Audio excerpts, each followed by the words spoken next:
setiap tanggal-tanggal tertentu di tiap bulannya. Atau jangan-jangan kalian nih cewek-cewek pernah ya ngalamin hal kayak gitu. Kira-kira kenapa ya?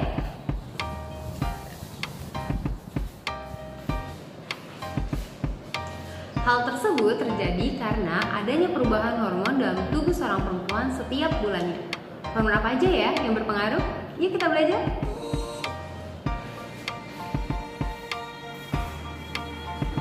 Hormon yang pertama ada FSH atau Follicle Stimulating Hormone. Hormon ini adalah hormon yang memicu berkembangnya folikel di dalam ovarium. Setiap bulannya hanya akan ada satu folikel yang berkembang. Ketika folikel mulai berkembang atau dengan kata lain FSH-nya mulai bekerja, saat itulah menstruasi hari pertama terjadi. Hormon berikutnya ada estrogen. Estrogen dihasilkan oleh folikel yang mulai berkembang. Estrogen sendiri berfungsi untuk mempertebal dinding rahim sebagai persiapan jika sel telur bertemu dengan sperma. Melonjaknya kadar estrogen akan menyebabkan lonjakan hormon lainnya. Kira-kira hormon apa ya yang dimaksud?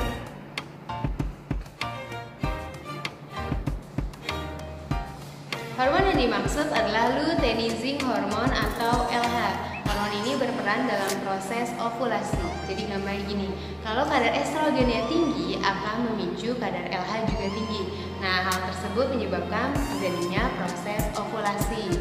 Ngomong-ngomong, kalian tahu nggak sih kalau ada hormon lain loh yang terpengaruh tingginya kadar estrogen selain LH. Jadi bukan cuma LH ya yang terpengaruh oleh kadar estrogen. Selain LH, ada hormon endorfin dan serotonin yang juga terpengaruh oleh estrogen. Hormon endorfin akan menurun jika kadar estrogennya tinggi, sedangkan hormon serotonin akan meninggi jika kadar estrogennya tinggi. Nah, hormon endorfin ini adalah hormon yang mengatur tentang perasaan senang dan nyaman, sedangkan serotonin adalah hormon yang mengatur pola makan, pola tidur, nafsu makan, dan juga mood kita loh.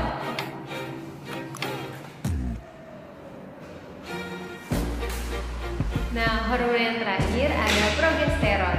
Setelah proses ovulasi, folikel akan berubah menjadi corpus luteum. Nah, corpus luteum itulah yang menghasilkan progesteron.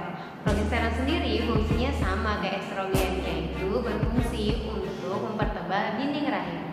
Kalau sel telur tidak dibuahi, progesteron dan estrogen kadarnya akan menurun.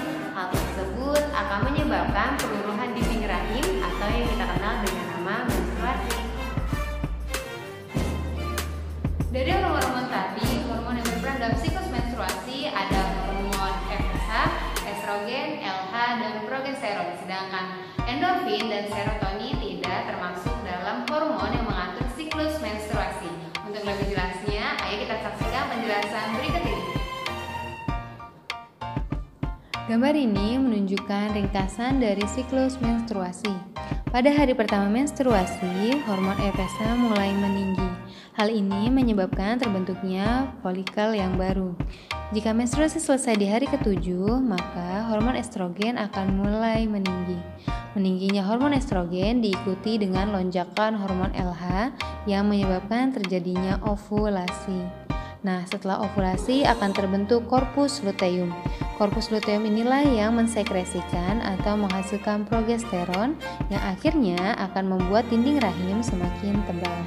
Jika sel telur tidak bertumbuh dengan sperma, maka produksi progesteron dan estrogen akan berhenti, menyebabkan dinding rahim luruh sehingga terjadi kembali menstruasi.